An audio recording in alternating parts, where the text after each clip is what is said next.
Assalamualaikum warahmatullahi wabarakatuh. Anak-anakku kelas 11 IPA 1 dan 11 IPA 2. Di sini kita akan membahas tentang struktur dan fungsi jaringan tumbuhan.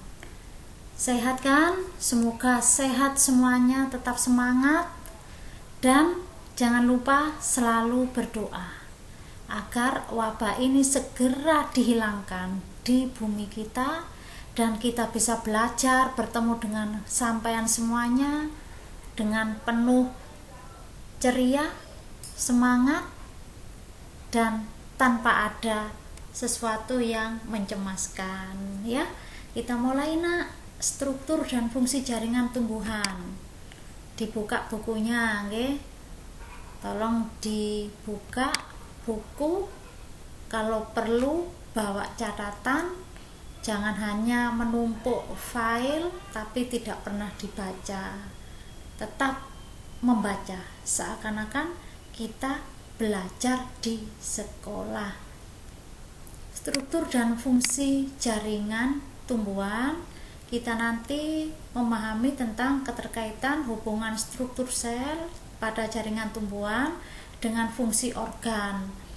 Kalau kita kenal organ manusia, ada mata, lambung, esofagus, paru-paru. Kalau organ tumbuhan, yaitu akar, itu organnya, batang, daun, bunga, biji itu. Karena kita tidak praktikum, ya kita harus melihat secara teoritis dengan melihat berbagai macam gambar ya. Biasanya anak-anak saya ajak praktikum. Ini tujuan pembelajaran kognitifnya.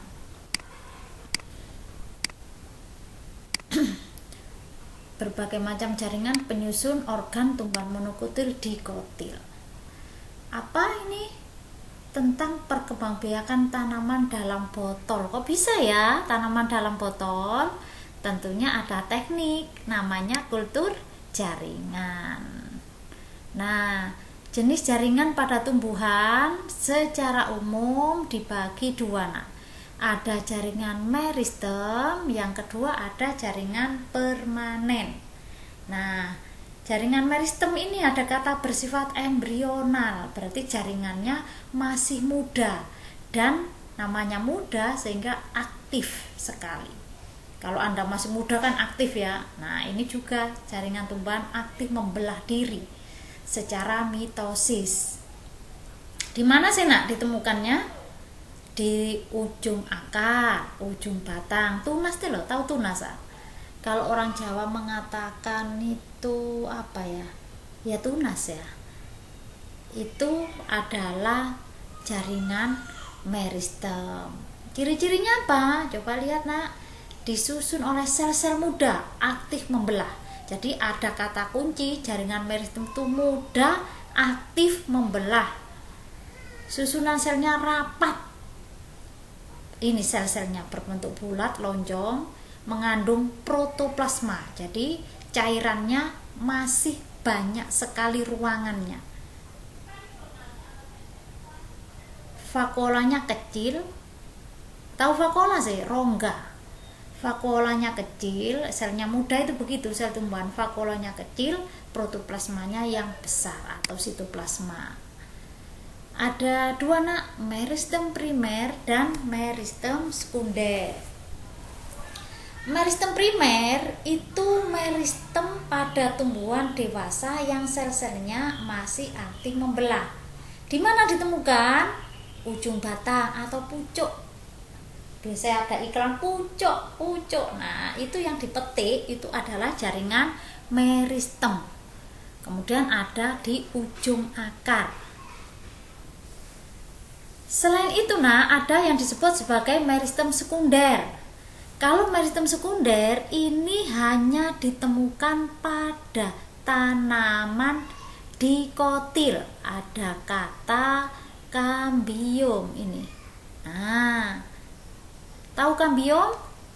Saat Anda mengelupas batang tanaman, mau mencangkok, itu antara kayu dengan kulit kayu kan ada lendirnya. Kalau di biologi kayu itu istilahnya silim, kulit kayu itu ada floemnya. Nah, antara kulit kayu dan kayu itu kan ada yang berlendir, itu namanya kambium.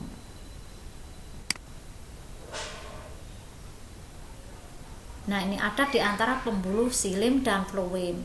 Ada di antara kayu dan kulit kayu. Ada kambium hanya ditemukan pada tanaman dikotil, gimnosperme atau tumbuhan berbiji terbuka. Contohnya tumbuhan berbiji terbuka adalah pinus itu, cemara itu. Tanaman monokotil juga ada, tapi hanya beberapa saja.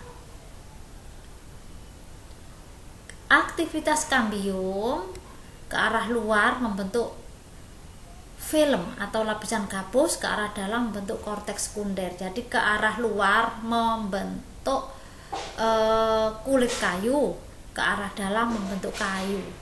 Itu sehingga Anda mengenal ada yang disebut sebagai lingkaran tahun. Itu adalah aktivitas dari kambium.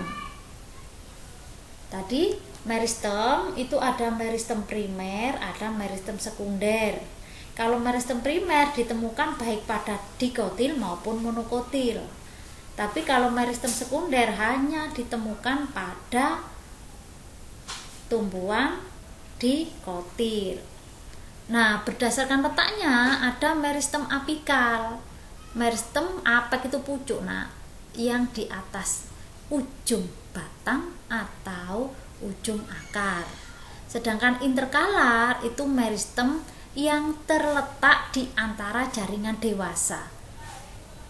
Lek rumput itu loh nak, tebu, tahu tebu sih? Tebu itu ada, kalau saya dulu itu satu ruas itu. Minta tebu sak ros begitu. Kemudian di antara ruas itu ada kayak yang keras itu namanya adalah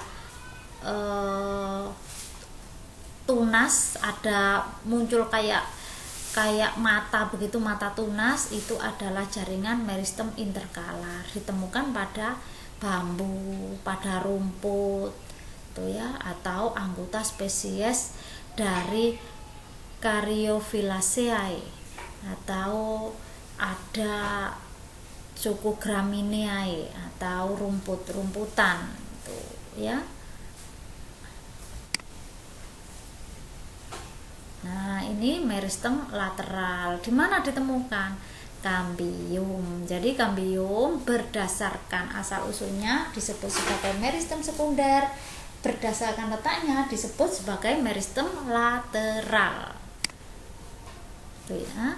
Nah, ini adalah gambar dari tumbuhan. Coba lihat nak. Nah, ini nak, ini pucuknya atau ujung batang. Ini yang disebut sebagai meristem apikal. Nah, ini juga nak, ini juga meristem kuncup.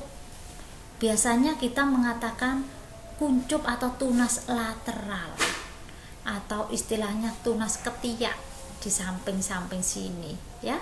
Kalau yang ini tunas apikal, kalau ini tunas lateral.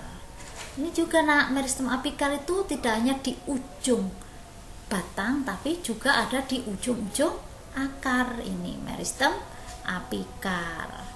Ini kalau diiris tampak seperti ini, karena batangnya masih muda sehingga tampak sekali adanya jaringan-jaringan yang parenkimnya. Ini parenkim yang putih ini.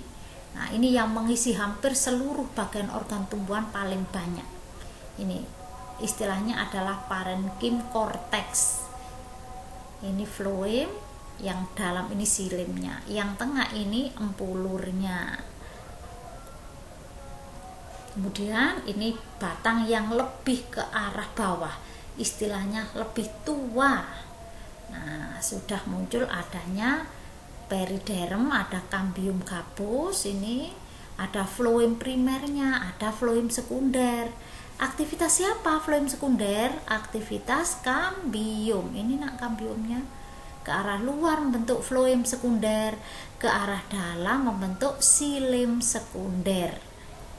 Oke, jadi ke arah luar kambium membentuk floem primer membentuk floem sekunder atau kulit kayu. Ke arah dalam membentuk xilem sekunder atau kayu. Ke arah dalam lebih cepat dibandingkan membelah ke arah luar. Akibatnya apa, Nak? Akibatnya kulit kayu lebih tipis daripada kayunya. Nah, sampai di sini dulu anak-anakku sekalian. Ini adalah gambar dari organ tumbuhan mulai akar sampai dengan daun. Ini meristem interkalarnya di antara ruas ya. Nah, ini adalah gambar dari macam-macam jaringan yang menyusun organ batang. Di sini lingkaran tahun ini, Nak. Nah, itu ya. Ini lingkaran tahun. Aktivitas dari kambium. Ini sehingga ada yang bisa ini, Nak, bisa menentukan umur tanaman dari jumlah lingkaran tahunnya ini. Sampai di sini dulu ya.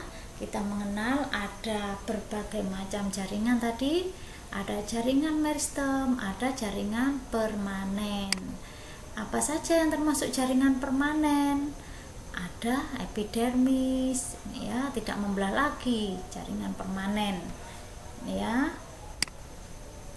Ada epidermis, ada jaringan parenkim.